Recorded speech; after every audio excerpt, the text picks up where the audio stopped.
என்னடா எல்லாமே நல்லா போகுதேன்னு யோசிக்கிறப்போ நமக்குன்னு ஒரு பிரச்சனை தேடி வரும்.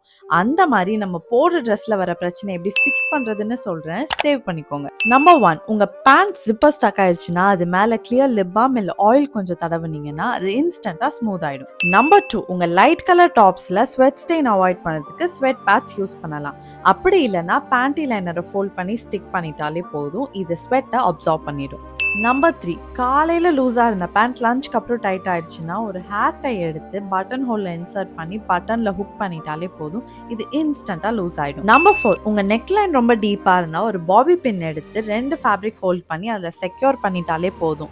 இது ஹிடனாவும் இருக்கும், உங்க அவுட்ஃபிட்டையும் ரூயின் பண்ணாது. நம்பர் 5, உங்க ஹீல்ஸ் ஸ்லிப்பரியா இருந்தா சாண்ட் பேப்பர் இல்ல நெயில் ஃபைலர் வச்சு ஹீல்ஸ் பாட்டம்ல ரப் பண்ணிடுங்க. இது உங்களுக்கு எக்ஸ்ட்ரா கிரிப் தரும். நம்பர் 6, லூஸா இருக்கிற உங்க பிளவுஸ்க்கு ஒரு பேங்கிள் எடுத்து பிளவுஸ் பேக் சைட்ல டைப் பண்ணிட்டாலே போதும். இது உடனே ஃபிட் ஆயிடும். நம்பர் 7, ஷூ பைட் அவாய்ட் பண்ண வாஸ்லின் அந்த பைட் ஸ்பாட்ல அப்ளை பண்ணலாம். அப்படி இல்லைன்னா ஃபுட் டேப் அங்க போட்டாலே போதும். இந்த பிரச்சனையே வராது. நெக்ஸ்ட் டைம் இந்த மாதிரி ஃபேஷன் ப்ராப்ளம்லாம் வந்தா நான் சொன்ன ஹேக்கை ட்ரை பண்ணி பாருங்க.